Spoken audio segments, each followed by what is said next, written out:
আপনি কি জানেন শ্রীকৃষ্ণের নাম কেন কেশব হয়েছিল? কংস একবার কেশী নামে এক অত্যন্ত শক্তিশালী অসুরকে বৃন্দাবনে পাঠাল। কেশী এক বিশাল, কালো, ভয়ঙ্কর ঘোড়ার রূপ নিয়ে গ্রামে প্রবেশ করল। তার দাপটে পৃথিবী কেঁপে উঠছিল এবং সে ভয়ে গ্রামবাসীদের অস্থির করে তুলল। কৃষ্ণ কেশীকে দেখে নিজেই তাকে যুদ্ধের আহ্বান জানালেন। কেশী ক্রোধে তার বিশাল মুখ হাঁ করে কৃষ্ণের দিকে ছুটে গেল এবং তাকে তার খুর দিয়ে আঘাত করার চেষ্টা করল।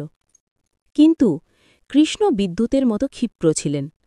তিনি কেশীর লাথি এড়িয়ে গিয়ে তার শক্তিশালী হাতটি সেই বিশাল ঘোড়ার হাঁ করা মুখের মধ্যে ঢুকিয়ে দিলেন।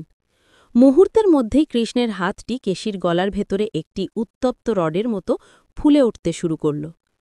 শ্বাসরোধ হয়ে অসহ্য যন্ত্রণায় ছটফট করতে করতে কেশীর চোখ ঠেলে বেরিয়ে এলো এবং সে মাটিতে লুটিয়ে পড়ল। এভাবে কেশীকে বধ করে কৃষ্ণ বৃন্দাবনবাসীদের রক্ষা করলেন। দেবতারা এই কাজের জন্য কৃষ্ণের জয়ধ্বনি করে তাকে কেশব নামে অভিহিত করলেন।